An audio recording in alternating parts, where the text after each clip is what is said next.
سونی دھرتی. ہیلو جی، السلام علیکم. دس از بہتی اینڈ سب کو میری طرف سے جشن آزادی بہت بہت بہت بہت مبارک ہو. بہت مشکل سے قائد اعظم نے پاکستان جو ہے وہ بنایا تھا، کافی کافشوں کے بعد، کافی کوششوں کے بعد. تو میں آپ لوگوں سے ایکچولی یہ بات شیئر کرنا چاہتی ہوں کہ پاکستان تو ہمارا آزاد ہو گیا، ہمیں آزادی بھی مل گئی. کیا ہم لوگ مینٹلی طور پر آج بھی آزاد ہیں؟ اسلامک جو ہسٹری کی طرف جائیں، کوئی بھی غزوہ یا کوئی بھی جنگ آپ اگر اس کو اسٹڈی کریں تو آپ اس میں یہ بات نوٹس کریں گے کہ جب ان کو ضرورت پڑتی تھی نا صحابہ کرام کو پانی پلانے کی یا ان کی کسی بھی ہیلپ کی، تو جو ہمارے اسلامک وومن پرسنالٹیز تھیں وہ اس ٹائم باہر نکلتی تھیں، اور وہ بھی پردے میں رہ کر باہر نکلتی تھیں. ٹھیک ہے، اس کا مطلب یہ ہے کہ پردہ جو ہے وہ جہالت نہیں ہے. جو اس چیز کو آج کی دور کی لڑکی جہالت سمجھتے ہوئے کرتی نہیں ہے، اور جنت کی شہزادی ہونے کے باوجود وہ پردہ اتنا سخت کرتی ہیں، تو ہمارے دل میں ان سے زیادہ شرم حیا تو نہیں ہو سکتی نا کہ جی ہم پردہ نہ کریں. آنکھوں میں شرم حیا ہونی چاہیے، دل میں ہونی چاہیے. تو یہ میرا نہیں خیال کہ کوئی اسٹرانگ پوائنٹ ہے ان لڑکیوں کے رسپانس میں. دیکھیے، گھر بیٹھ کر بھی جاب کی جا سکتی ہے. اب فری لانسنگ کا سب سے پازیٹیو سائڈ گرلز کے لیے یہ بھی ہے کہ وہ گھر بیٹھ کر فری لانسنگ کرے، جاب کرے، جو مرضی کرے، گھر بیٹھ کر کرے. لیکن کہنے کا مطلب میرا یہ ہے کہ ایسے آفیسز میں جا کر صرف اس بات کو اپنے ذہن میں رکھنا کہ ترقی کا زمانہ ہے، ہم گرلز جو ہیں وہ اکثر کہتے ہیں نا کہ لڑکوں کے شانہ بشانہ لڑکیاں چل سکتی ہیں.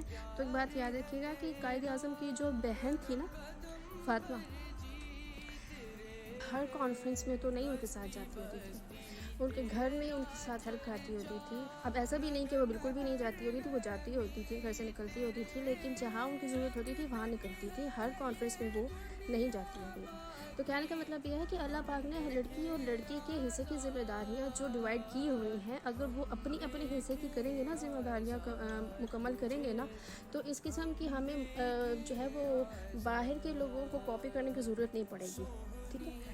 اور دوسری بات یہ کہ جو ذمہ داری اللہ پاک نے ڈیوائڈ کی ہے وہ ڈویژن بہت خوبصورت ہے، وہ سمجھنی چاہیے. لڑکیوں کی کچھ لمیٹیشنز ہوتی ہیں، اس لمیٹیشن میں رہتے ہوئے، اس لمٹ میں رہتے ہوئے اگر لڑکی جتنا مرضی اونچا اڑے اسے کوئی روک نہیں سکتا، بیکاز وہ اپنی لمٹ جو ہے وہ لمٹ جو اس کی لمٹ ہے، جو وہ جانتی ہے کہ مجھے یہاں تک اڑنے کی پرمیشن ہے، دنیاوی پوائنٹ آف ویو سے بھی اور اسلامک پوائنٹ آف ویو سے بھی.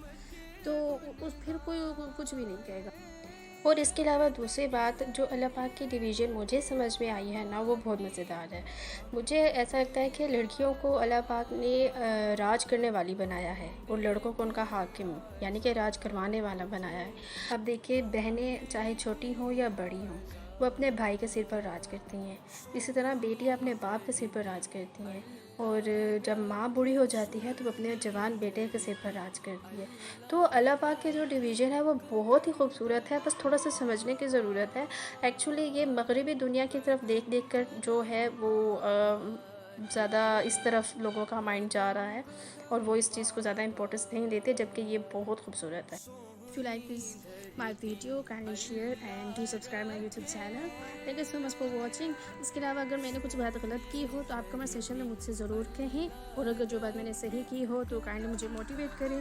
اور اپنا بہت سارا خیال رکھیے گا. جشن آزادی بہت بہت مبارک ہو، اور اللہ پاک ہمیں ذہنی آزادی سے بھی نوازے. اپنا بہت سارا خیال رکھیے گا. اللہ حافظ.